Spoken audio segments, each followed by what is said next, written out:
Addiction is such an evil thing, especially if you have, because of environmental issues like growing up, serotonin or extreme like dopamine issues, where we tend to be guided towards these substances like a moth towards a flame. I really think like just to put it into perspective how powerful these substances are. I had two life-threatening, life-changing, blue-faced ODs that I barely got saved from, and it still took me another like 5 or 6 months or a little bit longer to finally get clean. That's the type of demon that we're talking about. That's the type of claws that this demon has. I think about it almost like this is an entity that trades you temporary pleasure while it takes you over one small piece of you at a time.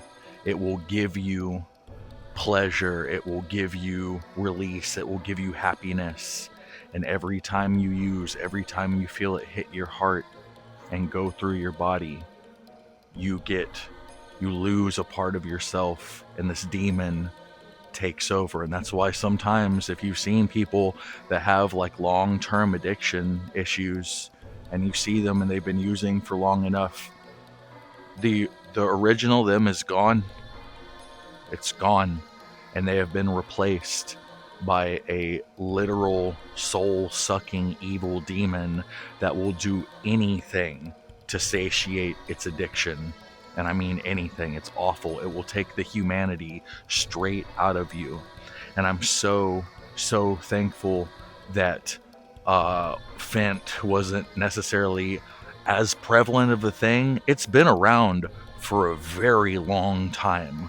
If you've ever heard, like, white China has been around, if you've been a user since like, I haven't been alive or using this long, but like since like the early 80s. And it was a synthetic 3-methyl like analog, and it was very, very bad. It was the type of thing that if somebody knew that you didn't know how to dose yourself, they would give it to you, and it would end your life. And they would do that on purpose. It sucks, but I'm thankful that I made it through the other side of all this. And the fact that I still think about it. I think about it.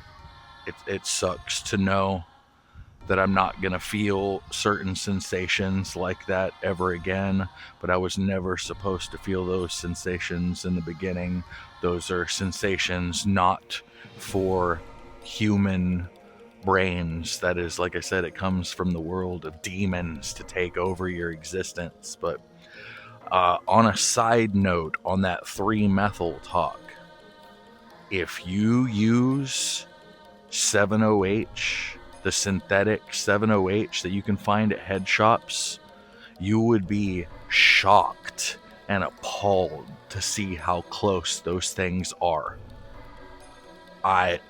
Being able to get synthetic stuff like that just anywhere down the block is very, very shocking, and you're starting to see them more and more at like convenience stores and stuff like that. And if you see the marketing of them and the names that they use, it's absolutely evil and preying on addicts that don't like have access to the normal stuff anymore. So stay away from that crap. Trust me, it's just as bad.